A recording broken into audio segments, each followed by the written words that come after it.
শিক্ষার্থীরা কেমন আছো তোমরা? কেমিস্ট্রি লাইভ আমার এই ইউটিউব চ্যানেলের পক্ষ থেকে তোমাদেরকে স্বাগত জানাই।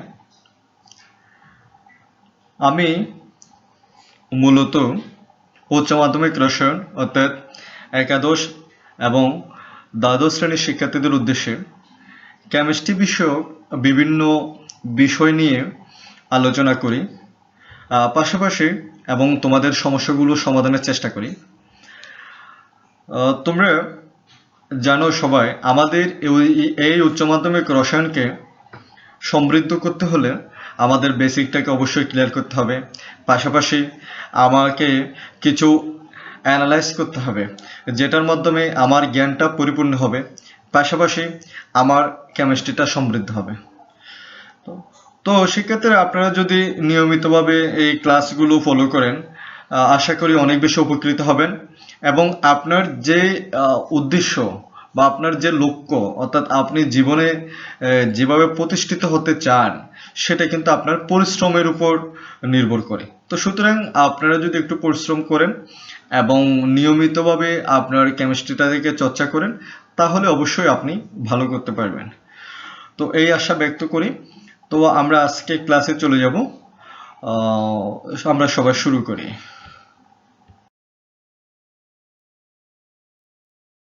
আজকের ক্লাস শুরু করার আগে তোমাদেরকে আমি প্রথমে পাঠ পরিচিতিটা একটু দিয়ে দিই।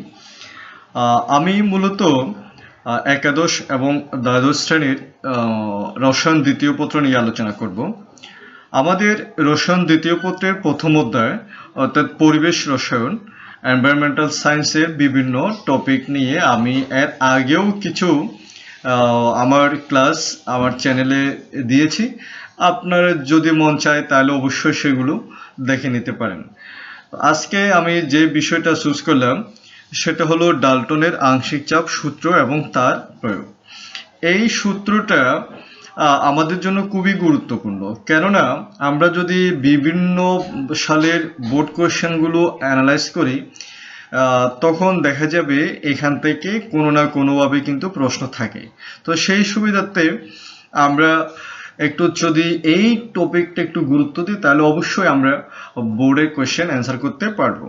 তো সেক্ষেত্রে আপনারা আজকের ক্লাসটা একটু মনোযোগ দিয়ে দেখবেন এবং পুরো ভিডিওটা দেখবেন, তাহলে ডাল্টনের আংশিক চাপ বিষয়ক যে টপিক সেটা তোমাদের অনেক বেশি আয়ত্তে চলে আসবে, এটা আমি আশা করি।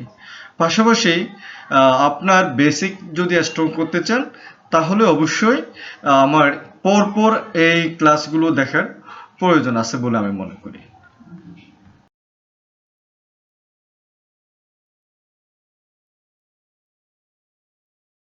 আমরা আজকে ক্লাসের শুরুতে দেখব ডাল্টনের আংশিক চাপ সূত্রটা কেমন হয় এবং তার বিবৃতি বা ব্যাখ্যাটা কেমন। তো শুরু করি।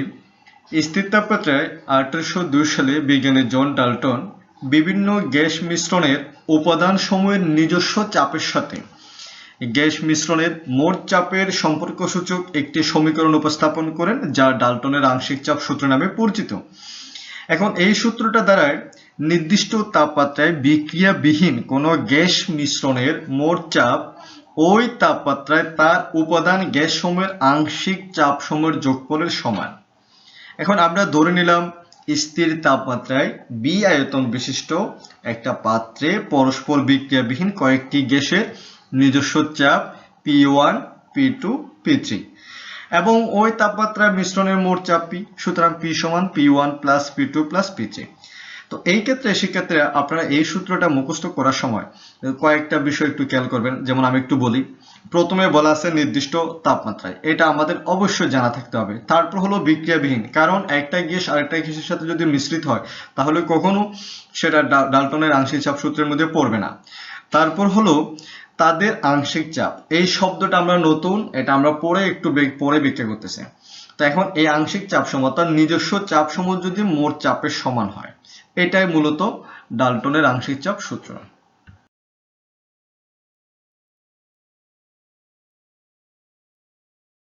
এখন আমরা ডাল্টনের আংশিক চাপ সূত্রের একটু গাণিতিক প্রকাশটা কেমন হয় সেটা একটু দেখে নিই।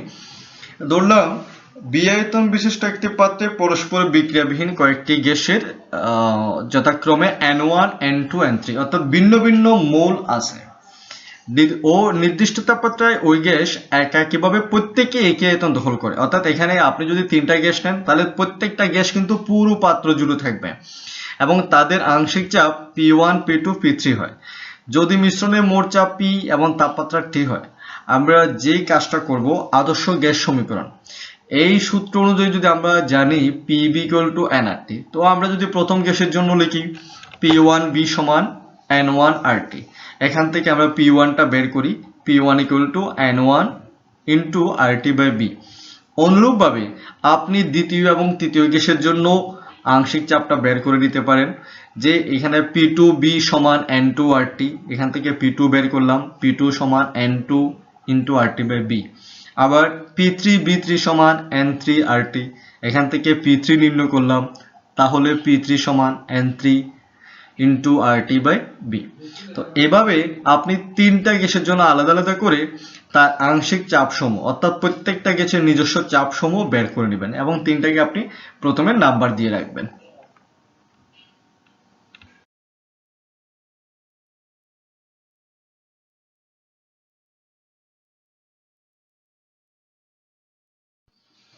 একটু আগে আমরা যে তিনটা সমীকরণ পেলাম, এখন ওই তিনটা সমীকরণকে আমরা একটু যোগ করব।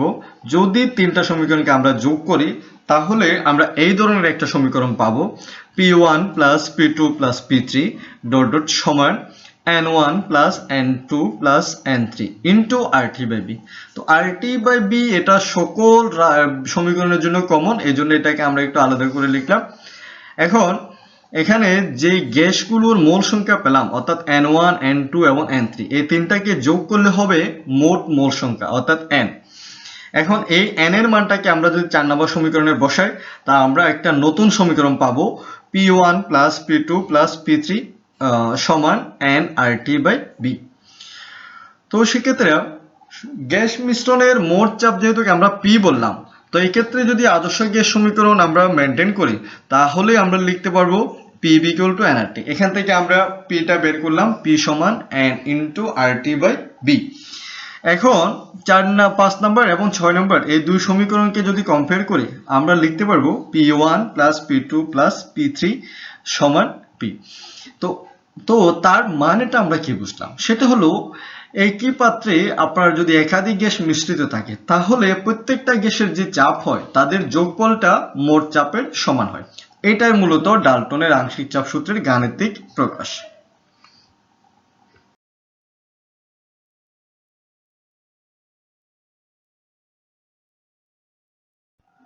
শিক্ষার্থীরা আমরা এবার মোল ভগ্নাংশ এবং আংশিক চাপের মধ্যে সম্পর্ক কি সেটা একটু নির্ণয় করব।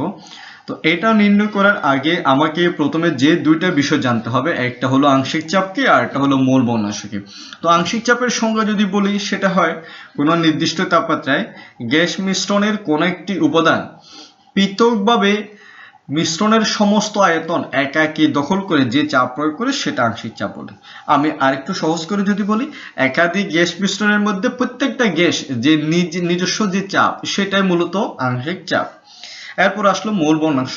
তো মোল ভগ্নাংশ হলো কোনো গ্যাস মিশ্রণের একটি উপাদানের মোল সংখ্যা ও উক্ত মিশ্রণের সকল উপাদানের মোট মোল সংখ্যার অনুপাতকে মোল ভগ্নাংশ বলে।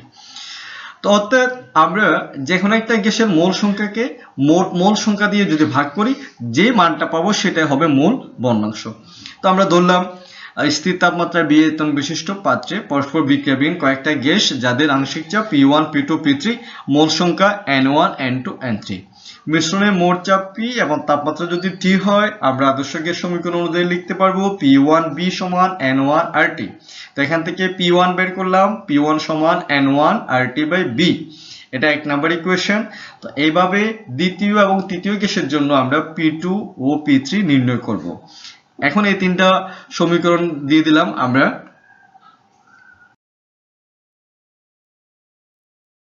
একটু আগে আমরা যে তিনটা সমীকরণ পেলাম, এখন এই তিনটা সমীকরণকে যদি আমরা যোগ করি তাহলে আমরা পাবো P1 + P2 + P3 = N1 + N2 + N3 × RT/B। এটাকে আমরা 4 নম্বর সমীকরণ দিলাম। তো আমরা যেটা জানি ডাল্টনের আংশিক চাপ সূত্র অনুযায়ী এই নিজস্ব চাপগুলো অর্থাৎ আংশিক চাপগুলোর যোগফল সমান তার মোট চাপের সমান হয়। এটাকে আমরা যদি বসাই 4 নম্বর সমীকরণে, তাহলে আমরা পাবো P সমান N1 plus N2 plus N3 into RT by B। এটাকে একটা নতুন নাম্বার দিয়ে রাখলাম 5 নাম্বার। এখন 1 নম্বর সমীকরণ আর 5 নম্বর সমীকরণ দুইটা আমরা ভাগ করব। ভাগ করলে যেটা পাচ্ছি P1 ডিভাইডেড বাই P সমান N1 divided by N1 plus N2 plus N3। এখন N1 plus N2 plus N3 অর্থাৎ এই তিনটার যোগ মানে হচ্ছে কিন্তু মোট মোল সংখ্যা। তো সুতরাং প্রথম কেসের মোল সংখ্যাকে আমরা যখন মোট মোল সংখ্যা দিয়ে ভাগ করলাম অর্থাৎ N1 divided by N1 plus N2 plus N3 লিখলাম, ওই ক্ষেত্রে আমরা কিন্তু মোল ভগ্নাংশ লিখতে পারবো। অর্থাৎ ওইখানে লিখলাম x1, অর্থাৎ ওই x1টা হলো প্রথম কেসের মোল ভগ্নাংশ। সমীকরণটাকে আমরা যদি একটু এক্সটেন্ড করে লিখি, তো সুতরাং P1 সমান হবে x1 ইন্টু P। অর্থাৎ আমরা বলতে পারি যে কোনো গ্যাসের আংশিক চাপ সমান মোল ভগ্নাংশ ইন্টু মিশ্রণের মোট চাপ। এটাই হলো মূলত মোল ভগ্নাংশ আংশিক চাপের মধ্যকার সম্পর্ক।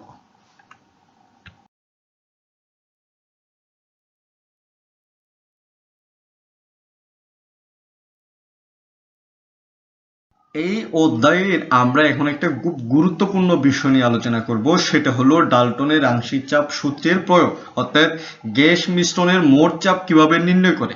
তো সেটার জন্য আপনারা আমার কথাগুলো একটু শোনেন। সেটা হলো কি, আমরা প্রথমে দুইটা পাত্র দেখতে পাচ্ছেন, এখানে দুইটা পাত্রে দুইটা গ্যাস, এ গ্যাস এবং যার আয়তন B1 চাপ P1, অন্য পাত্রে বি গ্যাস যার আয়তন B2 চাপ হলো P2। এখন এই দুইটা গ্যাসকে যখন আমরা স্টপ খুলে দিব তখন তারা পরস্পরের সাথে সংমিশ্রিত হবে। সংমিশ্রিত হলে তাদের মোট চাপ কত হবে, তো আমরা কিভাবে বের করব। তো এই জন্য আপনারা আমার এই স্লাইডটা একটু খেয়াল করেন যে আমি এখানে লিখলাম টি তাপমাত্রায় B1 B2 আয়তনের পাত্রে রাখা এ ও বি দুইটা গ্যাস, তাদের চাপ P1 P2 যদি হয়, স্টপ কল খুলে দিলে গ্যাস দুটো পরস্পরের সাথে মিশ্রিত হবে এবং ওই সময়ে তাদের মোট আয়তন হয় B1 প্লাস B2। এবং ওই সময়ে আপনাকে এ এবং বি গ্যাসের আংশিক চাপ নির্ণয় করতে হবে। তো আমরা ধরে নিলাম তাদের আংশিক চাপ একটা হলো P অফ A আর একটা হলো P অফ B। এখন আমরা বয়েলের সূত্রে যে অ্যাপ্লিকেশনটা, অর্থাৎ P1 B1 সমান P2 B2, ওইটাকে অনুসরণ করে এ গ্যাসের জন্য যদি আমরা আংশিক চাপ বের করি P of A into B1 plus B2 সমান P1 B1। তো এখান থেকে P অফ বের করলাম, তাহলে P অফ A সমান হলো P1 B1 divided by B1 plus B2। এটাকে আমরা একটা সমীকরণ দিয়ে রাখবো। তো অনুরূপভাবে আমরা বি গ্যাসের জন্য কাজটা করব।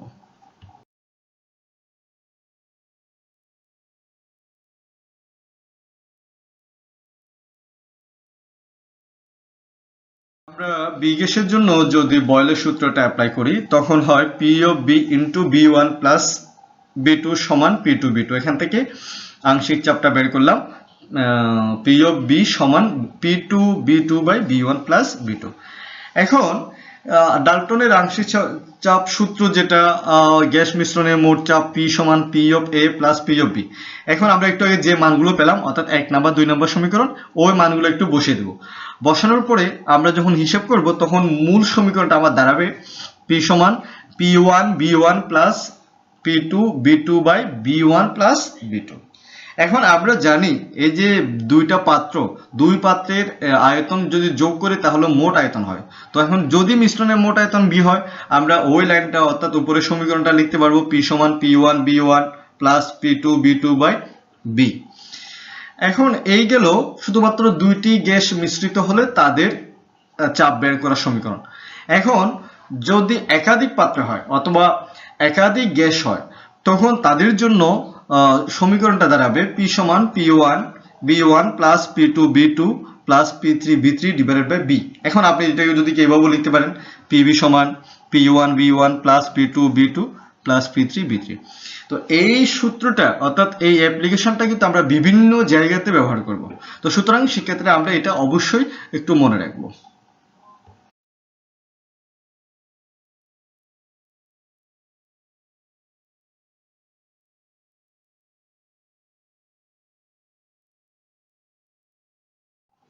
সেক্ষেত্রে আমরা আবার কিছু গাণিতিক সমস্যা নিয়ে আলোচনা করি। আপনারা এখানে দেখতে পাচ্ছেন আমি একটা প্রশ্ন লিখলাম। আর এই প্রশ্নের মধ্যে দুইটা পাত্রে দুইটা গ্যাস আছে, একটা নাইট্রোজেন গ্যাস আর একটা অক্সিজেন গ্যাস। প্রথম পাত্রের আয়তন B1 400 ml, চাপ P1 1 atmosphere। দ্বিতীয় পাত্রের আয়তন B2 450 ml, চাপ P2 1.5 atmosphere। প্রশ্নে বলা হয়েছে উদ্দীপকে উল্লেখিত পর্যবেক্ষিত মোট চাপটা ডাল্টনের আংশিক চাপ অনুসরণ করবে কিনা। তো এই ক্ষেত্রে আমাদের প্রথমে যে কাজটা করতে হবে সেটা হলো প্রত্যেকটা গ্যাসের জন্য আমরা আলাদা আলাদা করে তার আংশিক চাপগুলো বের করব। এখন এগুলো যোগ করার পরে যদি মোট চাপের সমান হয় তাহলে অবশ্যই সেটা আংশিক চাপ সূত্র অনুসরণ করবে। তো এই ক্ষেত্রে যে কাজটা করলাম, প্রথমে যে জিনিসগুলো দেওয়া আছে P1 B1 P2 B2 এগুলা লিখে নিব।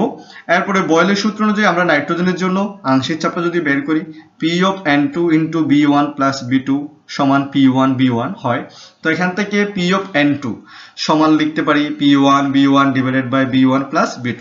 এখানে প্রথম পাত্র এবং দ্বিতীয় পাত্রের আয়তন দুইটাকে আমরা একটু যোগ করে নিব, অর্থাৎ 400 আর 450।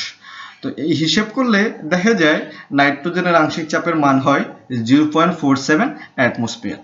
এটা আপনারা অবশ্যই করবেন। এখানে প্রথম কাজ যেটা থাকে আমাদের আংশিক চাপটা নির্ণয় করতে হয়। তো আমি এখানে প্রথমে নাইট্রোজেনেরটা করলাম, এরপর আমরা অক্সিজেনেরটা করব।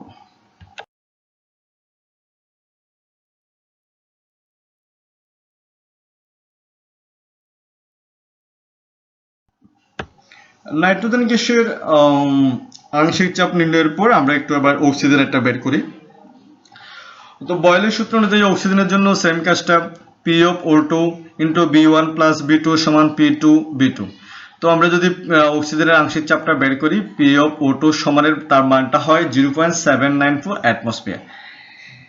সুতরাং আমরা মিশ্রণের মোট চাপটা নির্ণয় করব, P সমান P of N2 plus P of O2, অর্থাৎ নাইট্রোজেনের আংশিক চাপের যে মানটা পেলাম 0.47 এবং একটু আগে অক্সিজেনেরটা পেলাম 0.794, দুইটাকে যোগ করলে দেখা যায় 1.26 অ্যাটমসফিয়ার হয়।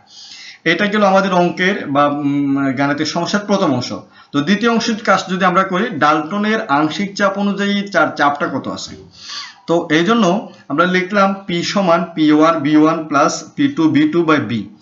আমরা P1 B1 P2 B2 এবং B এই মানগুলো যখন এখানে বসাবো তখন আমার চাপ P আসে 1.26 অ্যাটমসফিয়ার। তার মানে কি দাঁড়ায়, এখানে মিশ্রণের মোট চাপটা ডাল্টনের আংশিক চাপের যে মোট চাপ তার সমান হয়। দুইটা চাপই যখন সমান, অর্থাৎ উভয় ক্ষেত্রে মোট চাপটা যেহেতু সমান, সেহেতু আমরা বলতে পারি উদ্দীপকটা ডাল্টনের আংশিক চাপ সূত্র অনুসরণ করবে। তো এই ধরনের ম্যাথমেটিক্যাল টার্ম কিন্তু থাকে। সুতরাং শিক্ষার্থীরা আপনারা একটু কষ্ট করে লিখে অভ্যাস করবেন। আমি আপনাদের এটা বারবার বলি, আপনারা একটু লিখে অভ্যাস করবেন।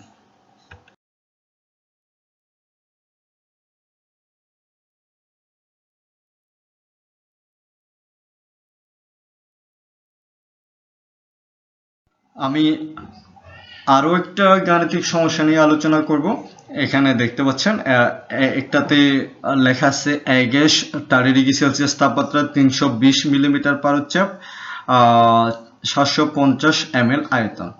আর আরেকটা পাত্রে লেখা আছে বি গ্যাস 30 ডিগ্রি সেলসিয়াস তাপমাত্রা 260 মিলিমিটার পারদচাপ 450 ml আয়তন। প্রশ্নটা হলো উদ্দীপকে স্টপ কর কুলে দিলে একই তাপমাত্রায় মোট চাপ ও 40 ডিগ্রি সেলসিয়াস তাপমাত্রায় মোট চাপ নির্ণয় করা। এখানে কিন্তু দুইটা কাজ করতে হবে। এজন্য আমরা প্রথমে একই তাপমাত্রা যেহেতু বলছে, এই ক্ষেত্রে 30 ডিগ্রি সেলসিয়াস তাপমাত্রার জন্য তার চাপটা কত হয় সেটা বের করব। তো এখানে উদ্দীপকে যে জিনিসগুলো দেওয়া আছে, অর্থাৎ এ গ্যাসের জন্য আয়তন বি অফ এ, তারপর চাপ পি অফ এ, বি গ্যাসের আয়তন বি অফ বি, বি গ্যাসের চাপ পি অফ বি, এইগুলো একটু প্রথমে লিখে নিব ডান পাশে। তারপর মোট আয়তন বি সমান B of A plus B of B. তো আমরা যে সূত্রটা জানি, পি সমান P of A B of A plus P of B into B of B divided by B. এইখানে যদি আমরা মানগুলো বসাই, খুব সহজ একটা সিস্টেম, অর্থাৎ খুব সহজেই আপনি এটাই এখান থেকে মোট চাপটা বের করতে পারবেন। তো এই ক্ষেত্রে দেখা গেল আমার 30 ডিগ্রি সেলসিয়াস তাপমাত্রায় আবার চাপটা আসলো 297.5 মিলিমিটার পারদ চাপ।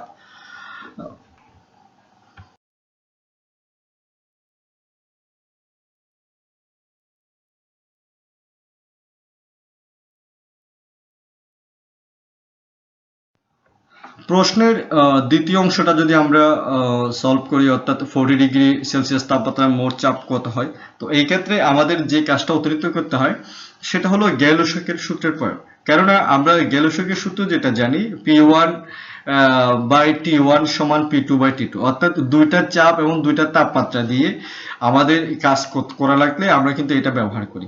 অর্থাৎ ভিন্ন চাপ যদি নির্ণয় করতে হয় বা ভিন্ন তাপমাত্রা যখন নির্ণয় করতে হয়, এই ক্ষেত্রে আমরা এই কাজটা করি। তো আপনাদের সুবিধার্থে আমি এখানে P1 এর মানটা লিখলাম, যেটা আমার আগের স্লাইডে ছিল 297.5 মিলিমিটার।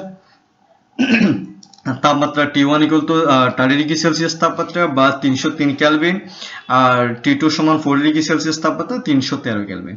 তো আমরা যে মূল সূত্রটা আমরা এখানে ব্যবহার করি, P1/T1 সমান P2/T2, এখান থেকে চাপ P2টা বের করলাম, দেখা যাচ্ছে সেটা হলো 307.318 মিলিমিটার পারদ চাপ। তো এভাবে মূলত আমরা একটা চাপ যদি দেওয়া থাকে এবং একটা তাপমাত্রা যদি দেওয়া থাকে, অন্য একটা তাপমাত্রার সাপেক্ষে আমরা তার চাপটা বের করতে পারি। তো এই ধরনের অ্যাপ্লিকেশন বা এই ধরনের বিভিন্ন টার্ম কিন্তু পরীক্ষায় থাকে, সুতরাং সেক্ষেত্রে আপনারা এটা একটু অবশ্যই বাসার মধ্যে প্র্যাকটিস করবেন। আমার মনে হয় সবচেয়ে ভালো হয় কি আপনি প্রশ্নটা লিখে নিজে একটু প্রথমে সলভ করার চেষ্টা করবেন।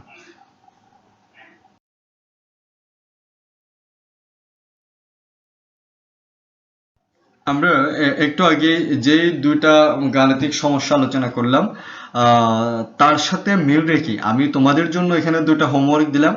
আপনারা যদি এগুলো একটু বাসায় করেন, আমার মনে হয় আপনার জন্য সবচেয়ে বেশি ভালো হয় কি আপনার প্রিপারেশনটা স্ট্রং হবে। কারণ আমরা বারবার বলি বেসিক স্ট্রং করার জন্য। তো বেসিক স্ট্রং এর জন্য আমি যে জিনিসটা প্রধান মনে করি সেটা হচ্ছে প্র্যাকটিস করা। তো এই ক্ষেত্রে এখানে যে দুইটা প্রশ্ন আপনাদের সুবিধার্থে আমি একটু বলে দিই। A গ্যাস 0.5 গ্রাম, 700 মিলিমিটার পারদ চাপ, 300 ml আয়তন, 25°C তাপমাত্রা। B গ্যাস 0.6 গ্রাম, 770 মিলিমিটার পারদ চাপ, 440 মিলিমিটার। তো এখানে প্রশ্নে বলা হয়েছে উদ্দীপক স্টোর খুলে দিলে গ্যাস মিশ্রণের মোট চাপ কত হবে হিসাব করে, যেটা আমি একটু আগে আলোচনা করলাম, ওইটাকে ফলো করলে আপনি অবশ্যই পারবেন। এরপরে দ্বিতীয় যে কোয়েশ্চেনটা, ওই ক্ষেত্রে দেখেন উদ্দীপকে স্টোর খুলে দিলে 40°C তাপমাত্রা মোট চাপ কত হবে। তো এখানে আপনি উদ্দীপকে দেখেন 25°C তাপমাত্রা বলা আছে। তো এর জন্য প্রথমে যে কাজটা করবেন, 25°C তাপমাত্রার চাপটা বের করে নেবেন, পরে গ্যাল-লুসাকের সূত্রটাকে অ্যাপ্লাই করে 25°C তাপমাত্রার সাথে 40°C তাপমাত্রা দুটো কম্পেয়ার করে মোট চাপটা অর্থাৎ P2টা নির্ণয় করবেন। তো আপনি যদি এটা একটু সলভ করার চেষ্টা করেন বা আগের স্লাইড দেখলে আপনার জন্য সুবিধা হয়, তো দুইটাকে মোটামুটি কম্পেয়ার করলে আপনি অবশ্যই এটা সলভ করতে পারবেন।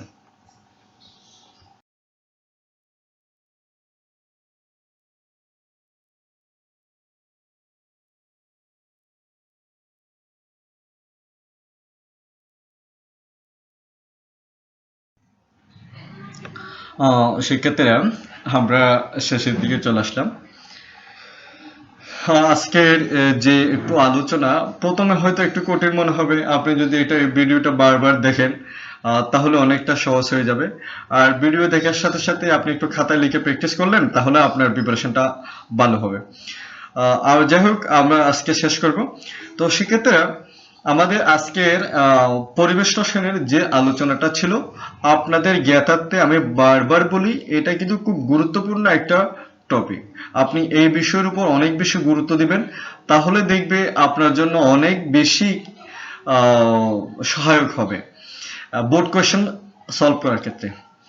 তো সর্বোপরি আমি বলি, আপনাদের যদি আমার এই ভিডিও বা আমার এই কন্টেন্ট যদি ভালো লাগে, তো আমার চ্যানেলটা সাবস্ক্রাইব করবেন।